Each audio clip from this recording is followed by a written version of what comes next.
Me hirin e Zotit tonë Jezu Krisht do të lexojmë sot vazhdimin e mësimit tonë nga Dhjata e Vjetër.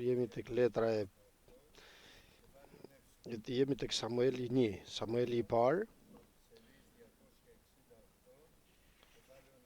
kapitulli 5. Libri I parë I Samuelit, kapitulli 5. Atëherë filistejt e morën arkën e Perëndis dhe e mbartën nga Ebed Ezeriu në Ashdod. Pastaj filistejt e morën arkën e Perëndis e quan në tempullin e Dagonit dhe e vendosën pranë Dagonit. Të nesërmen banorët e Ashdodit u ngritën herët, por Dagoni qerrëzuar me fytyrë për tokë përpara arkës të Zotit. Kështu e morën Dagonin dhe e vunë përsëri në vendin e tij. Të nesërmen u ngritën herët dhe ja Dagoni qerrëzuar përsëri me fytyrë për tokë përpara arkës të Zotit.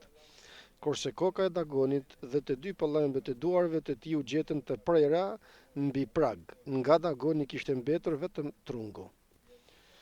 Prandaj deri ditën e sotme priftërinjtë e Dagonit dhe tërë ata që hyjnë në tempullin e Dagonit nuk vënë këmbën mbi pragun e Dagonit në Ashdod.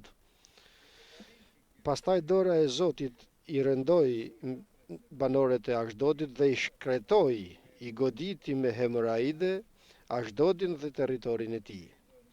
Kur banorët e Ashdodit pan që punët shkonin në atë mënyrë, ata thanë: Arka e Perëndisë të Izraelit nuk duhet të mbetet në mes nesh, sepse dora e tij ka qenë e rëndë me ne dhe me Dagonin Perëndin ton.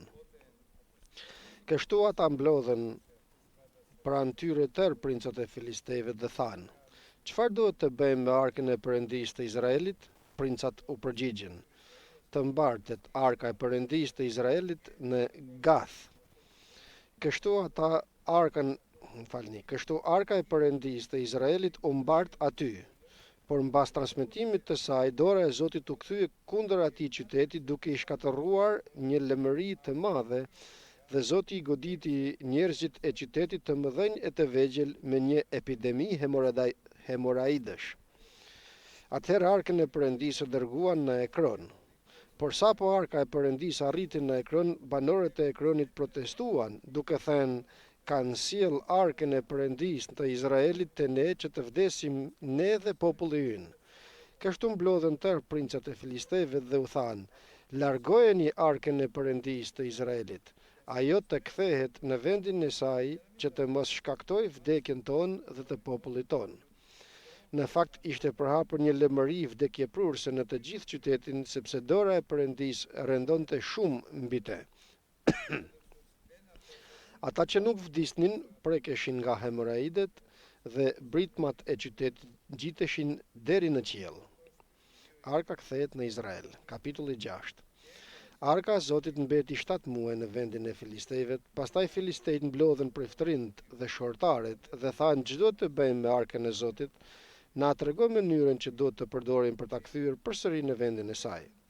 Atëherë ata u përgjigjen: Në qoftë se e keni arkën e Perëndisë të Izraelit, mos e ktheni bosh, por dërgoni me të paktën një ofertë zhdëmtimi, atëherë do të shëroheni dhe do të mësoni pse dora e tij nuk ju ndahej.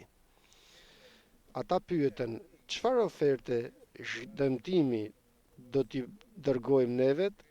Ata u përgjigjen: 5 hemoroide ari dhe 5.000 ari simbas numrit të princave të filistejve, sepse e njëjta plag ka goditur ju dhe princat tuaj. Bëni pra disa figura të hemoroideve dhe të mijëve tuaj që shkatërrojnë vendin, dhe I thurni lavdi Perëndisë të Izraelit, ndoshta ai do ta zbuz dorën e tij mbi ju, mbi perëndit tuaj dhe mbi vendin tuaj. Pse vallë e ngurtësoni zemrën tuaj, ashtu si Egjiptasit dhe faraoni ngurtësuan zemrën e tyre, kur kreu gjëra të fuqishme midis tyre nuk I lanë të shkojnë dhe kështu ata mundën të shkojnë. Bëni pra një qerrë të re, pastaj merrni 2 lopë qumshtore mbi të cilat nuk ishte vënë kurrë zgjedha dhe I mbartni lopët në qerrë, por i çoni viçat e tyre në stallë larg tyre.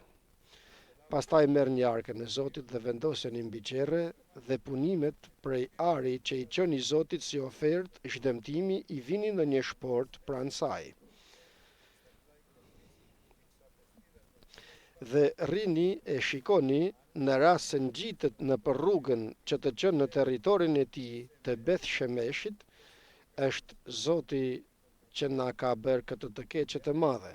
Ndryshe do të mësojmë që nuk ka qenë dora e tij që na ka goditur, por kjo ka ndodhur rastësisht. Ata pra vepruan kështu, morën 2 lopë qumshtore, i mbrehen në qerre dhe mbyllën viçat në stallë. Pastaj vendosën mbi qerre arkën e Zotit me shportën me mint prej ari dhe figurat e hemoraidëve. Atëherë lopët u nisën pikërisht në drejtim të Beth Shemeshit, duke ndjekur gjithnjë atë rrugë. Beth Shemeshi është zonë e Judës. Atë rrugë dhe duke pëllitur, ndërsa po ecnin pa u kthyer as djathas as majtas. Princat e filistejve t'i ndoqën deri në kufirin e Beth Shemeshit. Banorët e Beth Shemeshit ishin duke korrur grurin në lugin. Duke ngritur syt, pan arkën dhe u gëzuan që e pan. Qerrja pasi arriti në kampin e Jozeut të Beth Shemesh, u ndal aty ku kishte një gur të madh. Kështu ata qanë lenden e drurit të qerrës dhe i ofruan lopët si holokaust të Zotit. Levitët hoqën arkën e Zotit dhe shportën që i rrinin pranë dhe në të cilën gjendeshin sendet prej ari dhe vendosen mbi një gur të madh. Po atë ditë njerëzit e Beth Shemeshit ofruan dhe i bën flijime Zotit. Mbasi 5 princat e filistejve pan këtë gjë, po atë ditë u kthyen në Ekron. Këto janë hemoraidet për jari që filistejt i dërguan Zotit si ofertë zhdemtimi, një për Ashdodin, një për Gazën, një për Askalonin, një për Gathin, një për Ekronin. Dhe mint prej ari, simbas numrit të gjitha qerreve të filistejve, qyteteve të filistejve, që u përkisnin 5 princavet nga qytetet e fortifikuara deri në fshatrat e fushas, deri në gurin e madh e mbi të cilin u vendos arka e Zotit dhe që qëndron deri në ditët e sotme në fushën e Jozueut, Beth Shemitit. Zoti goditi disa njerëz të Beth Shemeshit, sepse kishin shikuar brenda arkës të Zotit. Ai goditi 70 njerëz të popullit. Populli mbajti zi për ta, sepse Zoti e kishte prekur me një fatkeqësi të madhe. Njerëzit e Beth Shemeshit thanë, kush mund të rezistojë përpara Zotit këtij perëndije të shenjtë? Nga kush do të ngjitet arka kur të niset nga ne? Kështu dërguan lajmëtar banorëve të Kirjath Jeraimit për të thënë se filistejt e kthyen arkën e Zotit, zbrisni dhe çojeni lart tek ju. Atëherë njerëzit e Kirjath Jairimit erdhen e quan lart arkën e Zotit dhe vendosën në shtëpinë e Binababit në Kodër dhe shëtëruan të birin Eleazarin që të ruan të arkën e Zotit. Amen, fjalës të Zotit. Trondit i tmerrshëm, domethënë gabimi që bëri Eli, gjyqtari i parafundit, kur me të vërtet ishte informuar nga profeti i Perëndis, nga njëra anë, dhe nga ana tjetër duke informuar Zoti me anë të Samuelit, që ishte fëmijë, se në qoftë se së shpejti nuk do të pendohej dhe të dërgoj bitë e tij ose t'i heqë nga pushteti që kishin, nga funksioni që kishin si priftërin të bitë, ky ishte krye prift pra Eli dhe mund ta bënte këtë. Duke i thënë Zoti se po se bëre këtë do të vijë një keqje e madhe në shtëpinë tënde dhe në të gjithë Izraelin dhe nuk ka shpresë për shpëtim. Dhe Eli i dëgjoi me kujdes lajmëtarët që i çoi Zoti, e besoi, por nuk u pendua sepse sa herë që lexoj është kjo trënditësja që prishet zemra ime, kur tha, Zoti është Zot dhe le të bëj si t'i pëlqej aty. Nuk tha, o Zot, na më shiro, do ta mëshironte Zoti, patjetër, por do ta mëshironte në qoftë se do të rrëfente mëkatin e tij dhe do të hiqte dorë. Nëse rrëfehesh tek Zoti, të heqësh dorë nga mëkati, atëherë me të vërtet Perëndia të mëshiron. Por Eli as nuk e rrëfeu mëkatin përpara Zotit, as nuk u porul, as nuk u pendua dhe as nuk u kthye. Dhe jo vetëm kjo, por bëri dhe gabimin tragjik akoma, që në luftë me filistejnët, që erdhi dhe e dinte se çfarë do të bëhej në luftë, ashtu sikur se ishte profetizuar nga Zoti i plotfuqishëm, ai dërgoi edhe arkën e beslidhjes. Nuk pati frikë, nuk mendoi se në qoftë se do të fitojnë filistejt, që e dinte se do të fitonin sipas fjalës profetike, do të marrin edhe arkën e beslidhjes, gjë që u bë. Rezultati ishte tragjik. E mësoi, ra, vdiq, nusja djalit të tij dështoi dhe vdiq, fëmijët e tij vdiqën dhe arka e beslidhjes është në duart e filistejve.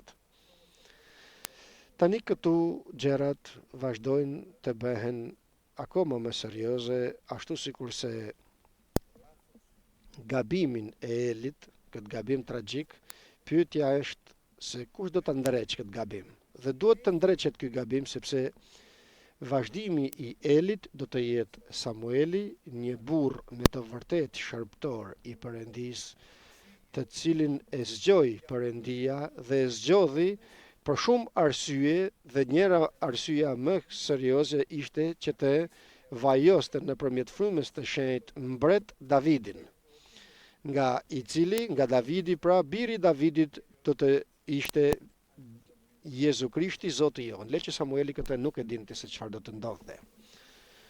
Pra, vëllezër dhe motra, dhe ky është një serioz, një mesazh. Kur ne nuk mundemi të bëjmë vullnetin e Perëndisë, sepse askush nuk mund ta sillte mbrapa arkën e beslidhjes, kur nga një gabim i dikujt apo nga një gabim i disave, gabim tragjik, bëhet e keqja, nuk mund ta ndreq askërkush dhe nuk mund ta ndreq askush, atëherë ndërhyn vetë Perëndia dhe ndreq. E rregullon. Do më thënë, ndërhyn vetë Perëndia, pra vetë ai. Sepse të gjitha sa u shkruajtën, për mësimin tonë u shkruajtën. Në jetën tonë mund të bëjmë gabime. Mund të bëj gabim unë, ku nuk mund të ndreq gruaja ime as fëmijët e mi, apo mund të bëj gabim gruaja ime dhe nuk mund të ndreqi as unë as gruaja ime. Mund të bëj gabim një peshkop, një bari i kishës, apo kushdo qoftë ai në kishë, që nuk mund të ndreqet ai gabim. Por nga që ose në qoftë se Perëndia ka paranjohur një vazhdim të mirë, domethënë nga Zoti të jetë një vazhdim i mirë, atëherë ta presim me çdo siguri se vetë personalisht Perëndia ndreq gabimet tona. Dhe këtu është, vëllezër dhe motra, diçka që është shumë serioze. E beson? Të gjitha janë të mundshme për Perëndin dhe të gjitha janë të mundshme për atë që beson. Gabimet, kushdo që ti ketë bërë, gabimet që më prekin mua, sa do tragjike dhe të mëdha të jenë, nëse nuk ka njeri që ti ndreqe, ekziston një plotfuqishëm i Perëndisë që bën rregullimin. Të gjitha, deri në fund. Kush do të mund të fantazonte nga ne që lexojmë fjalën e Perëndisë, që i besojmë Zotit të plotfuqishëm, se arka e beslidhjes do të kthehej në popullin e Izraelit pa duart njerëzore të izraelitëve. Dhe me të vërtet kështu u bë.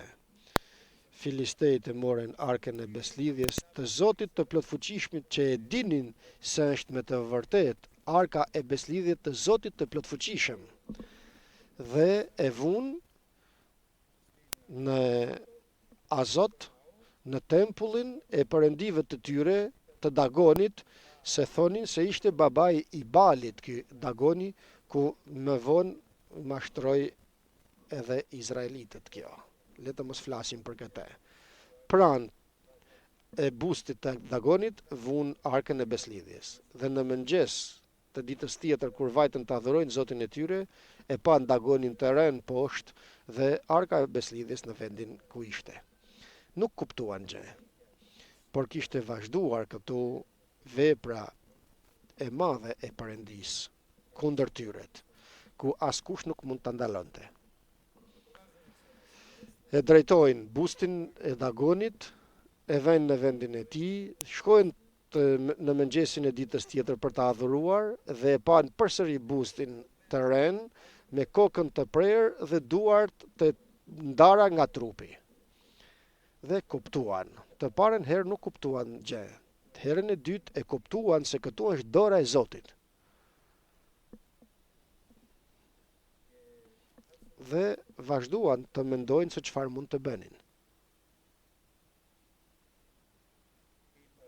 Dhe thanë princat në Azot, ta dërgojmë në një tjetër qytet, në një qytet tjetër të filistejvet. Aty do të jetë më e sigurt çështja. Dhe dërguan në Gath. Por pasi e quan atje, ja dëgjoni, nga e keqja në të keqe, Zot na ruaj. E përsëris vëllezër dhe motra të dashur, sepse është mesazh i madh ky. Kur ti nuk mund të bësh asgjë që të ndreqesh gabimet e njerëzve që prekin jetën tënde personale, jetën tënde familjare apo jetën tënde në kish, do të guxoja të thoja, ku nuk është e saktë, mos u lut, se Zoti do të ndërhyjë. Nuk është e saktë kjo, që të mos lutesh. Dhe do të ndërhyjë Zoti me një mënyrë që nuk e fantazon dot. Vajtën në Gath dhe pasi e qunë atje arkën e beslidhjes në Gath, dora e Zotit ishte kundër atij qyteti. Si? Me një shkatërrim të madh, me lëmëri të madhe, duke goditur burrat e qytetit të Gathit nga më të vegjël deri tek të mëdhenjt dhe duke u mbushur me hemoraide. Dhe këtu vazhdon gjykimi i Perëndis. Për këtë arsye, nga Gathi dërgojnë arkën e beslidhjes në Akaron, qyteti i tretë i filistejve, qyteti i madh. Atje në Ekron po vazhduan të bërtasin, të thojnë, na sollen këtu arkën e beslidhjes që të na vrasin ne. Dhe kështu u ngriti gjithë populli që ta largonin arkën e beslidhjes nga aty, duke ju thënë hiqeni dhe çojeni në vendin e Izraelit arkën e beslidhjes, sepse do të na bëjnë të vdesim ne dhe gjithë populli jon, sepse ishte ardhur frika e vdekjes në të gjithë qytetin e Ekronit. Dhe dora e Perëndis ishte e rëndë kundër atij vendi dhe të gjithë burrat që nuk vdiqen, ato u goditën nga hemoraidet dhe britma e qytetit arriti deri në qiell. Këtu dua të arrij të them diçka për ata që do të lexoj përpara se të lexoj më poshtë. Morën vendimin dhe panë se si ta dërgojnë arkën e beslidhjes, por thanë se do ta dërgojnë me dhurata dhe mundësisht me oferta kundër paullësisë të tyre. Dhe kështu bën 5 figura hemoraidesh prej arit dhe 5.000 arit. Dhe të shohim se çfarë ishin këto minë dhe kërkova në enciklopedit se atëherë tek filistejt kishte rënë një sëmundje e madhe e panonis. Paloli të shikjo sëmundje mbante nga morrat e mivet që nuk mund t'i ndiqnin. Dhe shkaku i vuajtjes ishin hemoraidet dhe arsyeja e vdekjes së burrave ishte panoli që vinte nga mint. Dhe lexojmë, Arka e Zotit, lexojmë tek kapitulli 6, mbeti 7 muaj në vendin e filistejve, pastaj filistejt mblodhen për ftërinë. Dhe thanë, çdo të bëjmë me Arkën e Zotit. Shikoni se si e thojnë Arkën e Zotit, nuk e mohojnë atë që është pranë tyre, por dëshmojnë se është Arka e beslidhjes të Zotit. Dhe atëherë pyeten magjestaret se me çfarë mënyre të dërgojmë Arkën në vendin e Izraelit. Dhe përgjigja ishte me një mençuri që ju dha Perëndia. 2 përgjigje me dituri të Perëndis, priftërinë dhe magjestaret e asaj kohet, sepse vetëm me një dituri mund të kthehej Arka e beslidhjes në mënyrë të sigurt në vendin e Judës. Dhe thanë, në qoftë se dërgoni Arkën e beslidhjes, mos e dërgoni bosh, por në çdo mënyrë jepni oferta për shkak të pallësisë. Atëherë do të shëroheni dhe atëherë do të njihni se përse dora e Zotit ishte kundër ose e rend mbi ju. Dhe kështu e besuan të gjithë, satrapet dhe princat e vendit. Dhe thanë, çfarë është ajo oferta për mëkat që duhet të ju japim atyre, dhe u përgjigjen. Thanë, sipas numrit të princave të filistejve, e 5 qytete kishte ardhur e keqja, në 5 qytetet e filistejve. Pra, bëni 5 hemoraide të arta që ju mundojnë, do me thënë figura të hemoraideve, dhe 5.000 të artë që sollën panolin, pra atë sëmundje që vdisnit prej kësaj sëmundjet. Sepse kjo plag ishte mbi të gjithë ne dhe mbi gjithë princat, për këtë arsye do të bëni këto shëmbëltyra të hemoraidave dhe të minjvet që prishnin vendin. Dhe me këtë mënyrë, kur të dërgoni Arkën e beslidhjes, nuk e din akoma se si, kërkojnë të gjenë mënyrën pra se si ta kthejnë Arkën e beslidhjes. Por kanë një pyetje se mos vallë ajo që bëhet rastësisht, to sëmundje dhe kjo goditje që ka ardhur mbi ta, apo është me të vërtet dora e Zotit. Dhe kështu do të ta vërtetojmë këtë dhe përsëri do t'u jap dituri Perëndia. Kështu pra priftërinë dhe magjestaret diskutojnë me njëri tjetrin dhe thojnë, mos e ngurtësoni zemrën tuaj kundër Zotit Perëndi. Mendoni se çfarë i bëni Perëndia, çfarë i bëri egjiptasve, kur Egjipti dhe faraoni ngurtësuan zemrat e tyre, dhe ky vetë Zoti i plotfuqishëm, ku Arka e beslidhjet është këtu në mes nesh, bëri gjëra të mëdha në mes nesh dhe nuk pranuan që të linin popullin të ikte dhe i goditi Perëndia. Shikoni tani mendimi i tyre. Dhe ky mendim, unë e them, është nga Zoti. Sepse është me të vërtet një mendim ku do të kthej Arkën në popullin e Izraelit dhe do të vërtetohet kjo se të gjitha sa u bën nuk u bën rastësisht, por u bën nga vetë dora e të plotfuqishmit Perëndi. Sa serioze pra vëllezër dhe motra është të di atë që ndodh në jetën time, të keqen, apo të mirën që bëhet në jetën time. Të di nëse bëhet rastësisht, apo është dora e Zotit, krahu i shtririt i. Shumë serioze kjo. Dhe si do ta kuptoj? Me diturinë që do të më jap Perëndia. Me logjikën njerëzore mundem? E pa mundur. E pa mundur me logjikën njerëzore. Kanë një problem shumë serioz tani satrapet.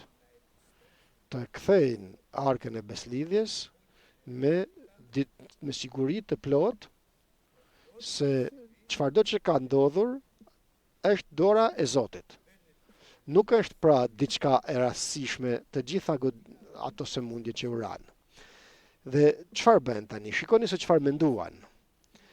Gjejnë 2 lopë që ishin qumshtore, pra që u jepshin qumsht viçave të vegjël që kishin pjellur.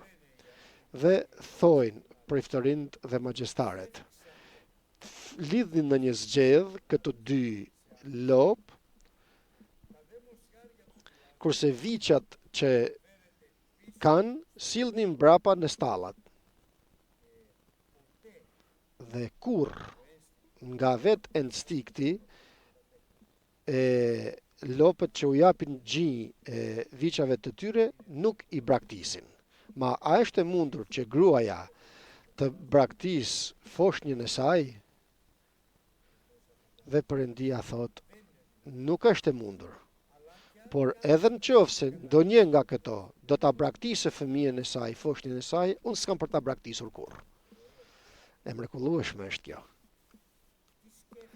Çfarë menduan, 2 lopë qumshtore që kanë viçat, ju marrin viçat që nuk i lën kurrë viçat e vegjël larg, i fusin në stall viçat, i fusin në një zgjedh 2 lopët, i lidhin, ngarkojnë arkën e beslidhjes dhe në një vend atje në ark, pranë arkës, vendosin ofertën që kishin bërë të pallësisë dhe pritën të shohin se çfarë do të bëjnë këto 2 lopë. Logjika është që të shkojnë tek stalla ku kanë viçat qumshtor. Por kur të gjitha sapo bëhen në vendin e filistejvet, dhe ky është mesazhi i sotshëm, është jashtë logjikës njerëzore. Dhe kur të shofesh, vëlla, se ndodh diçka në jetën tënde, që është përtej logjikës njerëzore, mos thuaj se është e rastësishme. Është me të vërtet dora e Zotit dhe krahu i shtrirë i tij. Dhe ç'është e nevojshme tani? Tani duhet që të pendohesh, të rrafesh mëkatin tënd, të kthehesh tek Zoti, jo sikur Eli, dhe të thuash, o Zot, të lutem, ki mëshirë për mua, që të mëshiroj dhe të fal, është e domosdoshme që të falesh edhe ti të gjithë me të cilët ke problem, dhe mundësisht të lutesh me siguri që ti bekoj Zoti më tepër se ty, dhe atëherë do të shohësh çfarë do të bëjë Perëndia. Do të veproj me mrekulli dhe me madhështi në jetën tënde. Filistejt nuk do ta bëjnë këtë, patjetër. Të ndriçuar nga Perëndia do të sigurohen për se çfarë ka ndodhur, por që të pendohen jo. Dhe ndjekin tani veprimin se nga shkojnë lopët. Nuk kanë karrocier sipër dhe as dikan që t'i drejtoj. Dhe shohin këto lopët në zgjedh që tërhiqin në atë karrocë në të cilën ishte arka e beslidhjes në te, bashkë me dhuratën që kishin vënë pranë arkës të beslidhjes.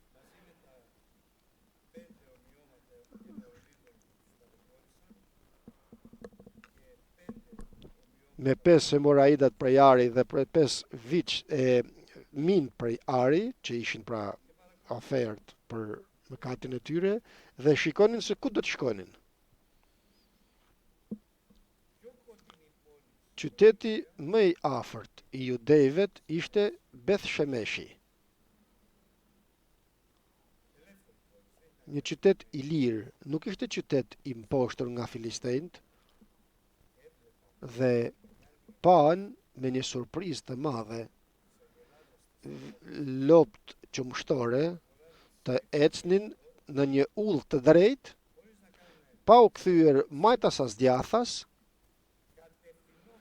të drejtuara nga i plotfuqishmi Perëndi drejt Beth Shemeshit.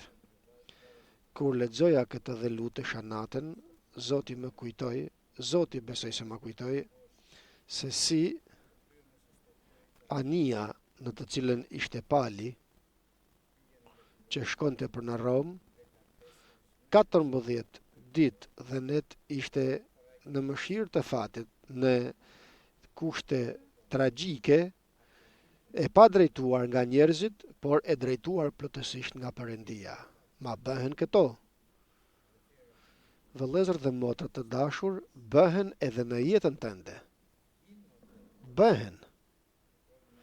Problemi këtu është se a do ta kthesh shikimin tënd ta kuptosh. Pali nuk e kuptoi. Dhe kur pas 14 ditësh u gjend në dobësi të plot, i tha kapitenit Kornelit që ishte me ta, uroj të më dëgjonit kur ikëm që të mos niseshim. Sepse po ta dëgjonin, do të qëndronin në portin aty më afër dhe s'do të shkonin kurrë aty ku do t'i drejtonte Zoti. Patjetër që Zoti do të gjente mënyrë tjetër, por cila ishte vendi ku donte Zoti të shkonte ajo anije? Ishte në Malt. Aty duhej të shkonte ajo anije në mënyrë që të predikohet ungjilli dhe deri më sot maltezët janë të krishterë. Ma bëhen këto gjëra.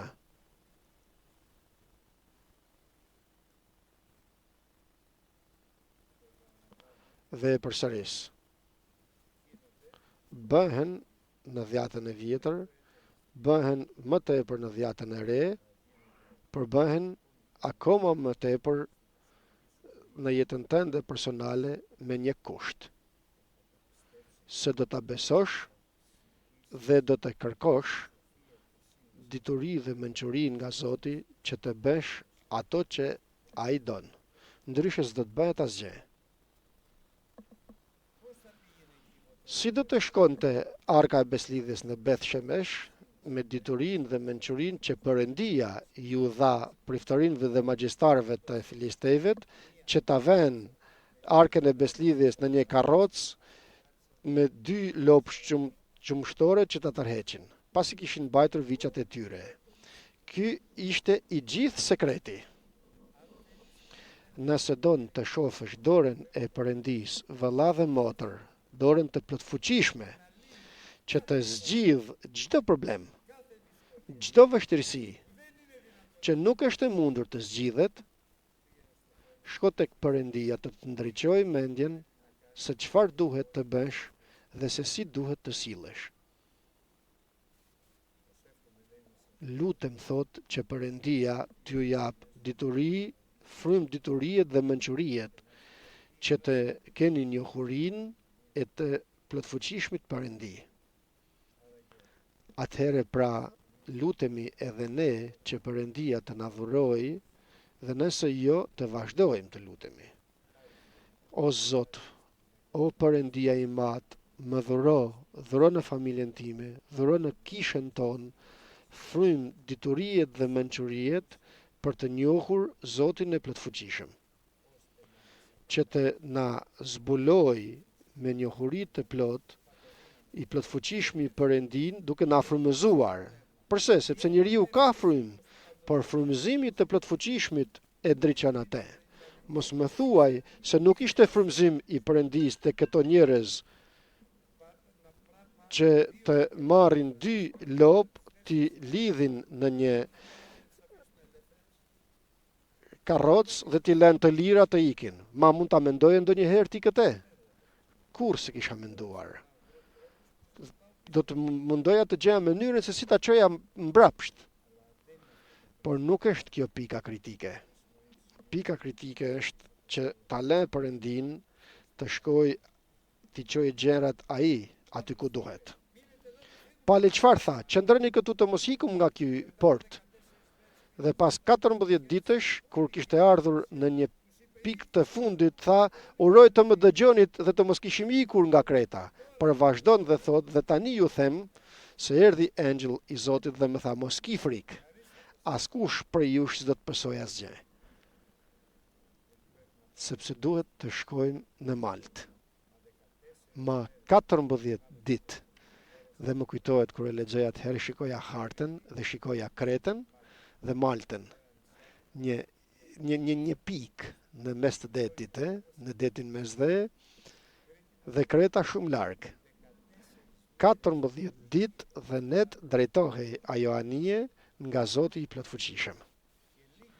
Dhe pak ditë drejtohej këto dy lopët larg viçave që kishin për të vajtur në Beth Shemesh.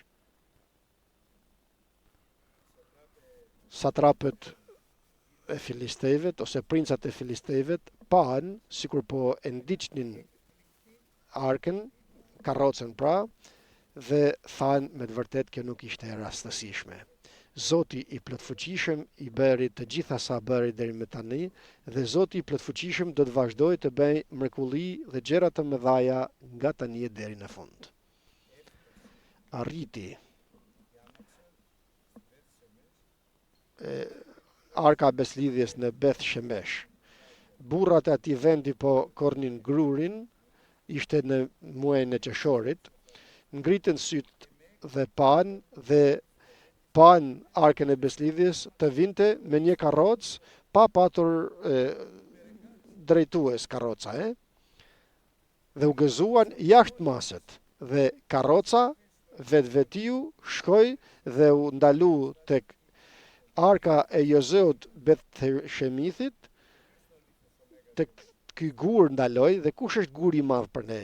Është Krishti. Krishti që ndiqte atëherë ai shkemb, dhe sot është shkembi i përjetshëm Jezu Krishti.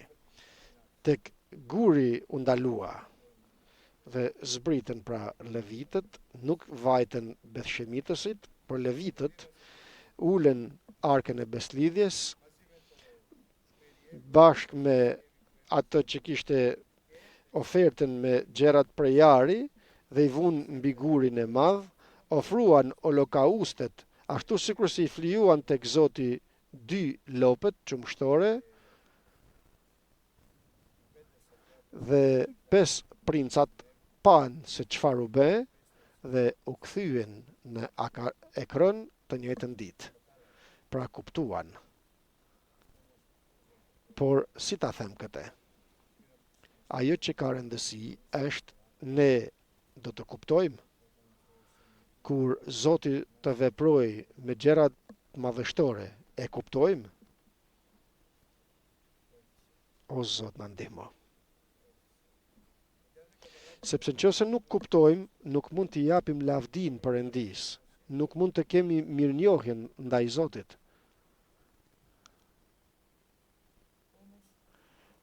Por edhe në Beth Shemesh erdhi gjykimi i Perëndis. Goditi Perëndia 70.000 burra të Beth Shemeshit, të cilët nuk e vlerësuan arkën e beslidhjes dhe pan hapen dhe pan dhe preken, domethënë, arkën e beslidhjes. Kjo ndalohej ta bënin ato, ishte vetëm për levitët që ta preknin dhe ta shifnin. Sikur se shohim pra se gjykimi nuk ishte vetëm për filistejt. Gjykimi është edhe për mua, është edhe për ty. Është të tmerrshme të bjerë njeriu në duart e Perëndis të gjallë. Dhe Beth Shemetët u trembën dhe thanë, çfarë ta bëjmë të këtu? Nuk e duam. 70.000 nuk tham. 50.000 e 70 veta vdiqën. Dhe thanë ta heqim arkën e beslidhjes nga Beth Shemeshi. Sikur filistejt u trembën. Nuk menduan se përse që të pendoheshin dhe të faleshin. Nuk e pyet veten se kur e shef se diçka nuk shkon mirë, nuk e pyet veten se përse. E përsëris, se njeriu ka frym, por i plotfuqishmi e ndriçon njeriu. Dhe vjen Perëndia dhe thot se un kam për të të ndriçuar. Amen. Unë, Jezu Krishti, kam për të të mësuar udhën që duhet të ecësh. Dhe vazhdon dhe thot, unë ngushëlluesi fryma të vërtetës kam për të të këshilluar, kam për të të drejtuar në çdo të vërtet, dhe kam për të zbuluar, të zbuloj të ardhmen, nëse duhet të ndjekësh këtë udhë apo tjetrën. Do të marrë edhe 2 minuta të them atë që më kishte ndodhur përpara vitesh. Isha në një vegim, në një udhë që shkonte majtas dhe djathtas dhe nuk e dija se nga të shkoja. Dhe sikur se shoh njërin udhë djathtas, mbaronte përpara një dere shumë të madhe, shumë e bukur. Shof udhën majtas, ishte një udhë e vogël dhe jo e mirë mu pa, jo ndërtuar, jo ndrequr. Dhe them në vegim që isha, them në veten time, maj pa mendjem të shkoj këtë nga kjo rrugë e vështirë. Dhe vajta tek e gjera, pasha derë të gjerë, hapa derën dhe pash një udhë të mrekullueshme, të shtruar mirë, me gazonë, dhe vazhdova të ecin e te, dhe fryma e shenjtë më çoi në fund. Dhe në fund çfarë ishte? Ishte humner dhe ferri, dhe u ktheva me vrap mbrapsht. Them të provoj tani këtë derën e vogël. U futa në te dhe u gjeta në një udhë të vështirë. Udhë e vështirë, me gur, me ferra, me xhemba. Dhe fryma e shenjtë më mori dhe më çoi në fund të asaj udhe. Dhe aty pash praninë e Perëndisë dhe mbretërinë e qiejvet. Në të parën thash, i pa mend jam të shkoj nga kjo derë, te kjo tjetra do të hyj, të kaloj. Por vetëm fryma e shenjtë na drejton në çdo të vërtetë dhe na zbulon të ardhmen. Vetëm. Kështu pra bethshemitësit u trembën dhe thanë, ku ta çojmë arkën e beslidhjet? Thanë, ta çojmë tek qyteti i madh dhe ka shumë levitët në Kirjath Jeramin. E quan në arkën e Zotit dhe vendosën në shtëpinë e Abinababit në Kodër dhe shëtëruan të birin e Eleazarin që të ruante arkën e Zotit. Dhe arka e Zotit u kthye në popullin e Izraelit, Perëndia e kthej, dhe tani e tutje këtu hym në gjëra të reja që do të bëj Perëndia. Jo me Elin si gjyqtar, as me bitë e tij të Elit, por me Samuelin, me personin e veçantë dhe të zgjedhur nga Zoti dhe gjyqtari i fundit, ku do të shohim se si Perëndia do ta përdorë atë njeriu që është një njeri ku nuk la kur asë një fjalë të Zotit të shkojë bosh, por e merrte dhe vente në zemrën e tij. O Zot, na bëj të tillë. Amin.